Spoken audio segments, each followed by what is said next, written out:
Upgrade procedure in progress.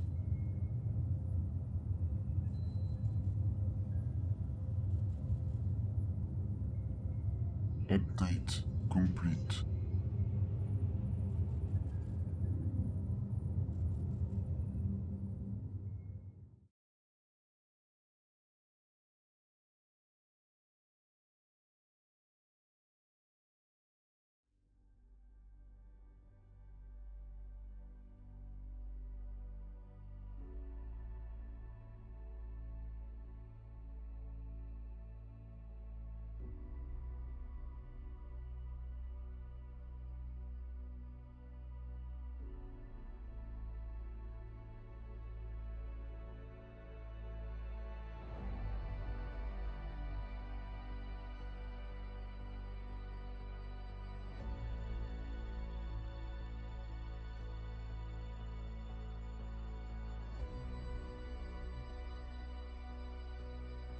Le lion, le premier, le fils de la forêt, le grand maître de l'ordre de Caliban, Lion L. Johnson est le primarque des Dark Angels et de tous leurs successeurs.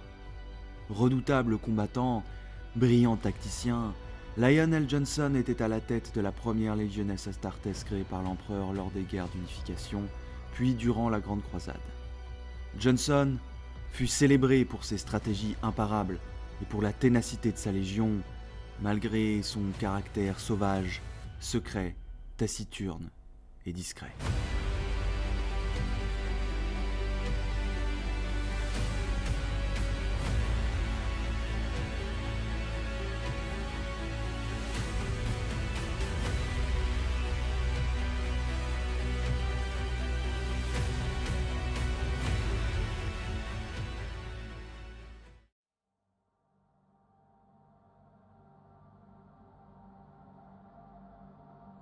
Le lion faisait partie des primarques les plus grands en taille, avec des cheveux longs et droits qui entouraient son visage plutôt pâle, celui d'un être qui avait grandi dans l'ombre de forêts éternelles, à l'abri de la caresse directe des rayons du soleil.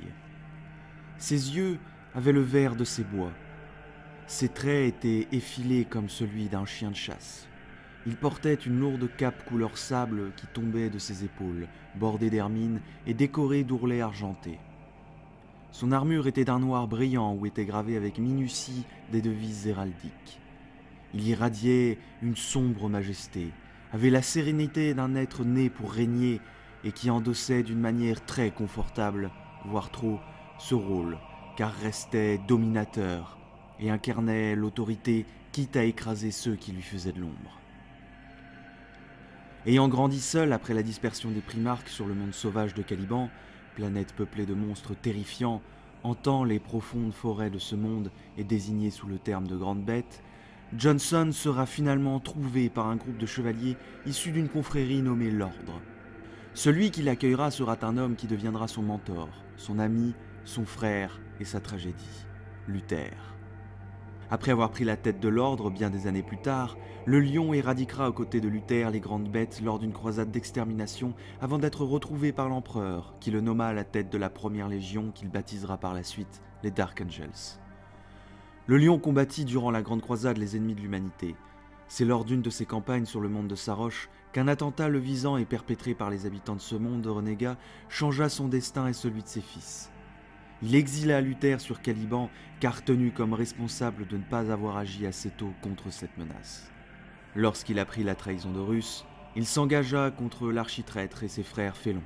Puis il ralliera Macragge et constituera par la suite un triumvirat avec ses frères Robud Guilliman et Sanguinius, corps dirigeant qui fut à la tête de l'Imperium Secundus, qui était constitué du domaine d'Ultramar, afin de sauvegarder les idéaux d'un impérium qu'il pensait être tombé devant les armées d'Horus. Durant cette période, il pourchassera le Night Hunter dans tout Ultramar, parvenant finalement à le capturer sur Macragge, mais au prix terrible d'une province entière du monde des Ultramarines rayée de la carte, ce qui lui vaudra d'être banni par Sanguinius. Lorsqu'il comprendra, grâce aux visions de Kurz, que Terra tenait toujours bon, il convainquit ses frères de la véracité de ses visions. Il partira avec sa légion et ses frères pour venir en aide aux maîtres de l'humanité. Il fit donc face aux fureurs de la tempête de la ruine qui isolait Ultramar du reste de l'Imperium, atteignant finalement Davin, le monde qui avait vu Horus pactiser avec les dieux du chaos. Le lion protégera avec Gilliman le départ de Sanguinus vers Terra, menant une campagne de vengeance contre les renégats, ce qui l'amènera à détruire Barbarus, monde de la Death Guard, et Shemos, planète des Emperor Childrens. Il arriva malheureusement trop tard sur Terra, Horus ayant été tué au prix de l'intégrité physique de l'empereur, placé dès lors sur le trône d'or.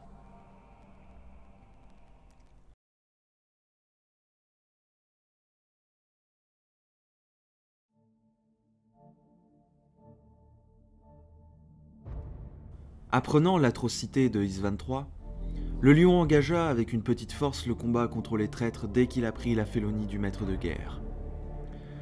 Sur le monde Forge de Diamat, il tenta de priver les renégats d'armes de siège sophistiquées. Il mena brillamment une bataille spatiale contre des navires des légions renégates.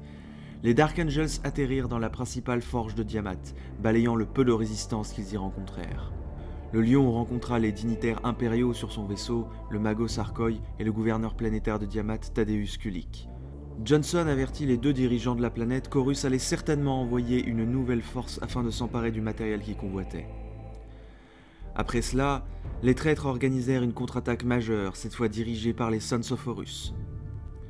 Cela, aggravé par la trahison d'éléments du Magos Arkoi et de ses Skitarii, força le lion à sécuriser les entrepôts abritant les machines, haranguant ses troupes à se préparer à combattre les Sons of Horus, sachant que ces derniers viendraient l'affronter au corps à corps plutôt que de risquer un bombardement qui aurait pu détruire les machines tant convoitées par l'architraître. Le corps à corps fut sanglant. Pour le lion et ses guerriers, c'était la première fois qu'ils tuaient d'autres Space Marines. Le primarque massacra les renégats, sa fureur forçant les Sons of Horus à se replier.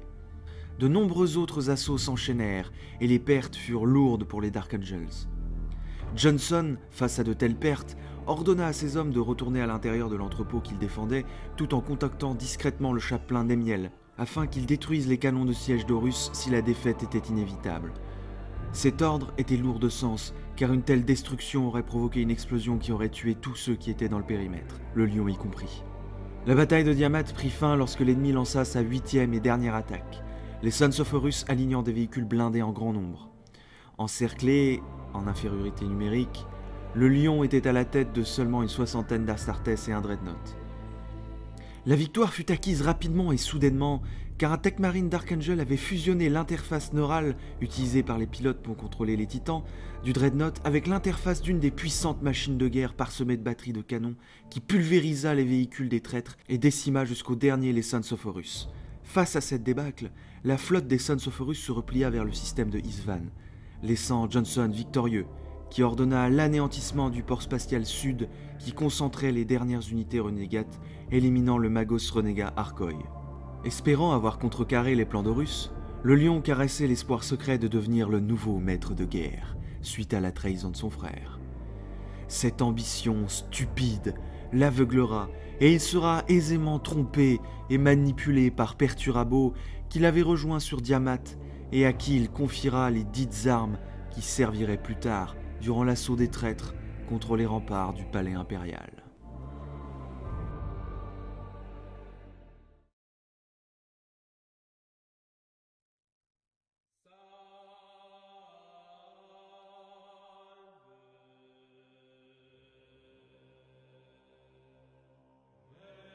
Dans le secteur de Tramas, le lion fit face à la légion des Night Lords qui était commandée par Konrad Kurz et chargée par Horus de le retenir dans la bordure orientale de la galaxie. Une longue guerre connue sous le nom de Croisade de Tramas, où Dark Angels et Night Lords se battirent sans pitié, démarra et dura plus de 3 années standard Terran. Au 24e mois de cette campagne, le lion fut contacté par le premier capitaine des Night Lords, Iago Sevatarion, ou Sevatar, l'invitant au nom du Night Hunter de venir les rejoindre en petit comité sur le monde de Tsagualza. Accompagné du capitaine Alaios et du paladin Korsvein, le lion rencontra sur le monde de Tsagualza le primarque Konrad Kurz, accompagné de Sevatar et de son écuyer Shang. Kurz lui révéla une sinistre prophétie concernant l'avenir des Dark Angels.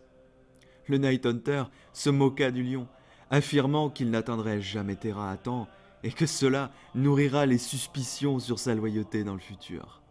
Cela dégénéra en duel où Johnson affronta le Night Hunter en combat singulier tandis que leurs guerriers se firent face. Alaios perdant la vie face à Sevatar, Kurz parvint à étrangler le lion qui ne dut son salut que par l'intervention de Corsvain qui planta son épée dans le dos du sinistre Night Hunter. Les deux primarques furent exfiltrés par leur légion et le conflit continua plus violemment que jamais. Vers la fin de la croisade de Tramas, Lionel Johnson dut se rendre sur le monde de Perditus, ancienne planète qu'il avait conquis aux côtés de Mortarion durant la Grande Croisade. Il avait appris que des Iron Hands et des Death Guards s'affrontaient pour la possession d'une arme secrète baptisée Tuchulka. La nature des recherches entreprises là-bas par le Mechanicum sur Perditus était supposée demeurer un secret, interdit à toutes les légions, mais il semblait que la Death Guard en avait décidé autrement. Au courant de la nature et de l'importance des recherches du Mechanicum, le lion ordonna de faire route avec l'Invisible Reason. Durant le chemin pour atteindre Perditus, son vaisseau amiral fut abordé par les entités du Warp menées par le démon majeur Kairos. Un Dark Angel, ancien archiviste, avait utilisé ses pouvoirs avec succès contre les démons malgré l'édit de Nikea. Amené devant le Primarque, celui-ci décida de rétablir le Librarius, violant l'édit de Nikea, mais justifié devant la menace inédite que posaient les entités du Warp. Cela provoqua une dispute au sein de la Légion, qui vit le lion tuer, accidentellement sous la colère, le chapelain Némiel, opposé à ce rétablissement. Les démons furent finalement vaincus lorsque le lion battit Kairos lors d'un bref duel mais intense, refusant d'écouter les paroles corruptrices de la créature. Plus tard, le lion reçut dans la salle d'audience de son vaisseau amiral, assis sur son trône et Corsvain à sa droite, Calas Typhon pour des pourparlers. Le lion voulait savoir à quel point la connaissance du secret de Perditus avait pu se propager et la raison de la présence des Iron Hands sans chef depuis la mort de Ferrus Manus Cerise 25. Typhon et Midoa se présentèrent devant le Primarque. Typhon exprimant ouvertement son hostilité, forçant Johnson à le remettre à sa place. Il demanda la raison de la présence de Typhon sur Perditus. La réponse étant Tuchulka. Typhon connaissait son existence pour avoir participé à la campagne de Perditus durant la Grande Croisade. Le premier capitaine de la Death Guard expliqua qu'Horus désirait s'emparer de la sphère avant d'inviter Johnson à rallier la cause du maître de guerre. Mais le lion soupçonna Typhon de mener ses propres plans en l'absence de Mortarion du fait du peu de troupes de la Death Guard dans le système. Quand ce fut le tour du capitaine Midoa de s'exprimer, ce dernier expliqua qu'il était venu sécuriser Perditus Ultima contre les traîtres après avoir appris la tragédie qui avait frappé sa légion. Lionel Johnson apprit surtout que les Iron Hands avaient été interceptés par une flotte des Ultramarines près d'Ojanus, recevant la nouvelle que le seigneur Gilliman rassemblait toutes les forces loyalistes en ultramar et que le fils vengeur les avait plus tard envoyés vers Perditus, craignant que les traîtres ne puissent tenter de s'emparer de l'objet détenu par le Mechanicum, objet à détruire s'il le fallait. Après un instant de réflexion, le lion ordonna que les vaisseaux de la flotte se placent en formation pour le bombardement de Perditus Ultima, malgré les protestations de Typhon et de Midoa. Le Primarque ne voulait pas que Gilliman mette la main sur Tuchulka et voulait que Typhon répande la nouvelle de sa prétendue destruction chez les traîtres. Le lion surveilla l'éloignement des vaisseaux des Iron Hands et de la Death Guard de Perditus Ultima. Le Primarque s'apprêta à s'en aller une fois Typhon et Midoa ayant tous deux rejoint leurs vaisseaux respectifs, lorsque son ouïe surprit un message de Dame Fianna, sa navigatrice, l'informant qu'elle détectait une distorsion dans le Warp autour de Perditus Ultima. Comme un vortex miniature, un trou que quelqu'un percerait au travers du Warp depuis le vaisseau amiral de Calas Typhon, le terminus Est. Typhon cherchait à atteindre la caverne où se trouvait Tuchulka par une genre de téléportation. Furieux, le Primarque ordonna à Corsvain, à sa garde et aux archivistes de le rejoindre dans la chambre de téléportation pour rejoindre au plus vite les installations de Magellix. Johnson se téléporta dans l'installation alors que Typhon s'était déjà tracé un chemin sanglant vers Tuchulka, massacrant les Skitarii qui lui barraient la route. Le Primarque attaqua avec ses archivistes l'arrière-garde de la Death Guard, mais récupéra Tuchulka facilement, la sphère souhaitant partir avec lui après avoir téléporté Typhon et ses hommes sur le terminus Est. Après avoir mis fin à la guerre pour Perditus et chassé la Death Guard commandée par Calas Typhon, le lion garda Tuchulka avec lui, ce qui l'aidera durant la guerre contre les Night Lords. Il divisa par la suite sa légion, en mettant une partie sous le commandement du sénéchal Corsvain, qui traquera la Death Guard de Typhon. Grâce aux capacités de Tuchulka, qui appréciait sincèrement le lion et avec qui il aura de nombreux échanges au fil de l'hérésie, Johnson put organiser une embuscade dévastatrice contre la flotte des Night Lords qui lui filait entre les doigts depuis trop longtemps. Le saut warp précis de Tuchulka brisa les fils de Nostromo, pris par surprise.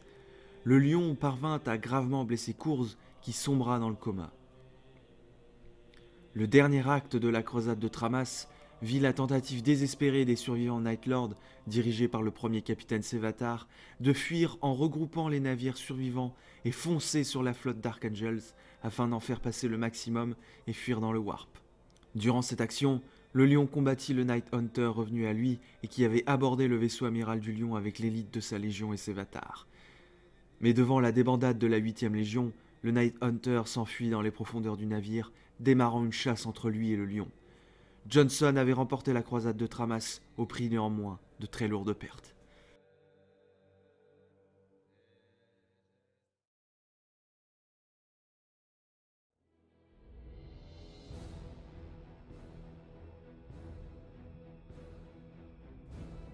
Entre-temps, il apprit la formation de l'Imperium Secundus par son frère Robert Guilliman, et craignant une tentative du seigneur d'Ultramar de former un impérium rival à celui de l'empereur, il parvint avec l'aide de Tuchulka à passer la tempête de la ruine et atteindre Macragge, guidé par le Pharos, un phare Xenos, se trouvant sur le monde de Sota dans l'Ultramar.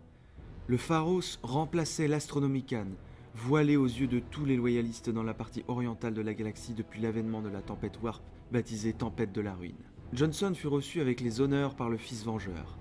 La guerre entre Dark Angels et Ultramarine fut néanmoins évitée de justesse lorsque Kurz déclencha les modules d'atterrissage de la flotte de la Première Légion en profitant pour s'échapper, faisant croire à une attaque de la part des anges.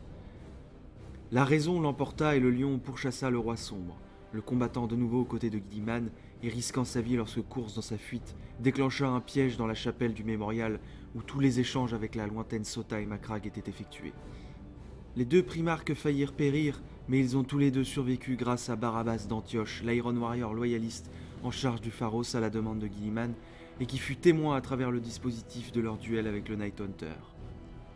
Sur Sota, il fut désagréable et méfiant avec l'Iron Warriors, avant de se faire remettre à sa place par Guilliman, qui défendit le loyal Iron Warriors. Tandis que d'Antioche cherchait à les ramener sur Macragge, il apprit que des rêves prémonitoires touchaient les ultramarines en charge de la surveillance du Pharos, et que l'un d'eux avait rêvé de l'arrivée prochaine d'un ange sur Macragge. Il retourna sur celle-ci par le même dispositif du Pharos. Guilliman lui prenant la main et grâce à sa volonté le téléporta instantanément sur Macragge en prenant le chemin inverse de leur arrivée sur Sota. Puis, le lion et Guilliman mirent le corps de leur frère Vulcan retrouvé sur Macragge dans un tombeau.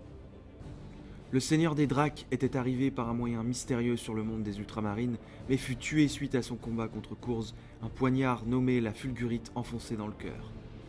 Puis Sanguinius, l'ange, atteignit à son tour Macragge avec sa légion, suite à l'éprouvante campagne de Cygnus. Le lion finit par accepter de rallier l'Imperium Secundus, convaincu que Terra était tombée et que l'empereur n'était plus. Il devint seigneur protecteur au sein du triumvirat formé de lui, Guilliman et Sanguinius. Sa vie sur Macragge fut marquée par le départ des Salamanders qui avaient rallié la capitale d'Ultramar grâce au Pharos, fuyant le massacre du site d'atterrissage.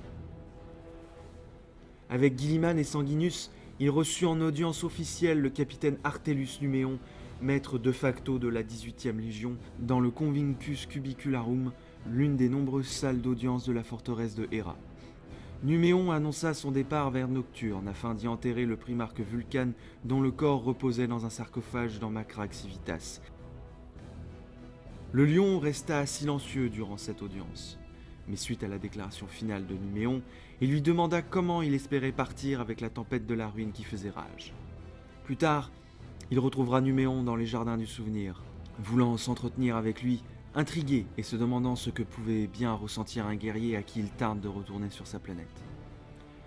Numéon lui rétorqua qu'il ne partageait pas l'idéal de Guilliman concernant l'Imperium Secundus, sentiment que semblait partager en partie le lion, sous-entendant qu'il comprenait le malaise sur le fait que certains aient si rapidement renoncé à Terra. Il laissa finalement Numéon pleurer Vulcan, tout comme lui-même le pleurait. Plus tard, le lion exigea de voir Sanguinius en audience immédiatement. Devant le refus du chef de la garde sanguinienne à Skylon, Il dut attendre, pour découvrir finalement que celui qui le recevait n'était pas Sanguinius, mais son héros, un Blood Angels anonyme, chargé de le représenter et baptisé le Sanguinor. Par la suite, se sentant responsable des attaques de Kurz à travers Ultramar et obsédé par la chasse de son sombre frère, il le traqua dans tous les 500 mondes. Traque marqué par le massacre de Worldbearers et de World Eaters dans le système de Zephas que les traîtres avaient ravagé. Il revint en urgence sur Macragge lorsque son navigateur lui apprit que le Pharos s'était éteint. Furieux, le lion pensa que Kurz était derrière tout ça et ordonna à Tucholka de l'amener au plus vite sur Macragge, persuadé que le Night Hunter en ferait sa prochaine cible. Arrivé sur Macragge, il apprit la bataille de Sota et la présence du Night Hunter dans les provinces de l'Illyrium, en rébellion ouverte contre le gouvernement central de la capitale d'Ultramar. Le lion fut frappé de stupeur et de honte d'apprendre que Kurz était présent sur Macragge depuis tout ce temps alors qu'il le traquait inutilement dans tout Ultramar. Il se disputa avec Guilliman qui l'accusait d'être inefficace, d'avoir échoué à défendre le Grand Ange. Avec le fils vengeur, il retrouva Sanguinius dans la bibliothèque de Ptolémée. Là, Sanguinius expliqua à ses frères sa rencontre avec Kurz et surtout qu'il allait mourir de la main d'Horus, comme ses visions le lui avaient montré, ce qui inquiéta le lion qui jura de le protéger. Obtenant le droit de l'ange d'appliquer la loi martiale, malgré les protestations de Guilliman, le lion mena une campagne brutale dans cette province, ses méthodes étant de plus en plus violentes et implacables. Il finit par utiliser des modules et des béliers d'assaut comme moyen de bombardement orbital, ruse appliquée pour respecter la promesse qu'il avait faite à ses frères de ne pas utiliser les moyens habituels de ce type de bombardement. Les rebelles furent brisés, lui permettant de partir attraper Kurz. Dans les ruines du carnage qu'il avait provoqué, le lion fit face au Night Hunter, qui surgit par surprise avant de s'enfuir. Le seigneur des Dark Angels poursuivit de près Konrad Kurz, jusqu'à rejoindre l'intérieur d'un temple païen de l'Illyrium, s'enfonçant dans les catacombes. Heureusement, le lion avait cartographié l'ensemble du site, et ses hommes avaient désactivé les bombes à fusion que Kurz avait placées dans l'espoir d'y ensevelir le lion. Le Night Hunter tenta de rejoindre la surface, mais fit face à 3 Fire Raptors Dark Angel. Sa proie pris en tenaille, le lion se jeta sur son frère psychopathe, alors que ce dernier lui expliquait que ce sera un assassin envoyé par l'empereur qui le tuera. Le lion finit par prendre le dessus et lui brisa le dos. Néanmoins, lors du procès du Night Hunter, Guilliman et Sanguinius apprirent les actes commis par le lion sur Illyrium et le chassèrent de l'Imperium Secundus.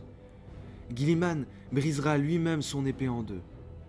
Humilié, le lion s'apprêtait à partir lorsqu'il réalisa que les paroles que Kurz lui avait dites durant leur dernier duel prophétisaient la survie de Terra et de l'empereur. Il demanda à Tucholka de le faire téléporter depuis son vaisseau amiral jusqu'à la salle de Sanguinius. Johnson arriva à temps avant que le grand ange n'exécute de ses mains Kurz et révéla à ses frères les paroles du Night Hunter. Malgré les réticences de Guilliman, le lion affirma que les visions de Kurz étaient véridiques, car il avait prédit que son épée serait brisée. De plus, si l'assassin qui devait le tuer n'était même pas encore né et qu'il sera envoyé par l'empereur dans l'avenir, cela signifiait que le maître de l'humanité était toujours vivant et que Terra tenait bon. Choqués, les primarques abolirent l'Imperium Secundus et organisèrent une vaste campagne afin de rallier au plus vite Terra menacée par les armées du maître de guerre.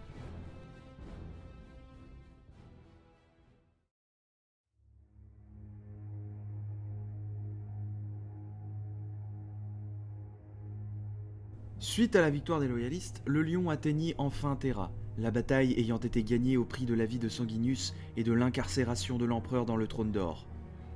Dans les ruines du palais impérial, il retrouva Leman Russ, lui aussi arrivé trop tard. Sous les restes du plafond du palais qui exposait la capitulation idéalisée de Dulan, ils terminèrent leur duel commencé sur ce même monde. Johnson enfonça son épée dans le corps de son vieux rival, qui se laissa faire, tout en sachant qu'il ne tuerait pas le roi loup, déviant au dernier moment sa lame pour éviter un coup fatal.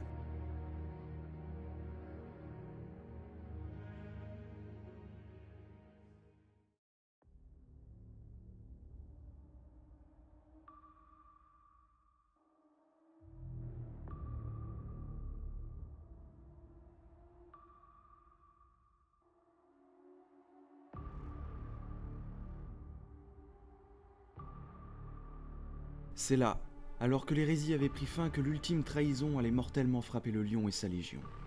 En poursuivant les rebelles durant la purge après l'hérésie d'Horus, le lion et les Dark Angels passèrent près de Caliban qui était resté isolé des événements de l'hérésie d'Horus. Revenant sur son monde, les vaisseaux du lion furent pris sous un terrible tir de barrage provenant des batteries de défense de Caliban. Leurs assaillants étaient ni plus ni moins que leurs propres frères. Durant des décennies, la jalousie avait rongé Luther, qui avait néanmoins sous ses ordres toute une nouvelle génération de recrues acquises à sa cause. Furieux, Johnson et ses loyaux d'Archangel répliquèrent et bombardèrent Caliban et les traîtres désormais connus sous le nom des Déchus. Lionel Johnson mena en personne un assaut contre la forteresse de l'ordre et affronta en combat singulier Luther, son ancien ami, renforcé par les dons des dieux du chaos au point de pouvoir tenir tête aux puissants primarques. Leur affrontement fut phénoménal alors que leur monde se consumait et que la croûte terrestre se fendait. Au dernier instant, Luther trébucha, mais alors qu'il aurait pu l'achever, le lion hésita, permettant au maître des déchus de délivrer un terrible assaut psychique qui fit vaciller le lion. Retrouvant soudainement ses esprits, Luther s'écroula aux côtés de celui qu'il avait élevé comme un fils. Caliban implosa lorsque les dieux sombres déclenchèrent une tempête warp qui pulvérisa le monde des Dark Angels, envoyant dans l'immatérium les déchus qui furent éparpillés dans l'espace et le temps. La forteresse de l'ordre, protégée par ses puissants boucliers, fut le seul fragment de la planète à avoir survécu. Et c'est là que Luther fut retrouvé par les Dark Angels, seul et l'esprit brisé. Et du Primarque, nulle trace ne subsistait.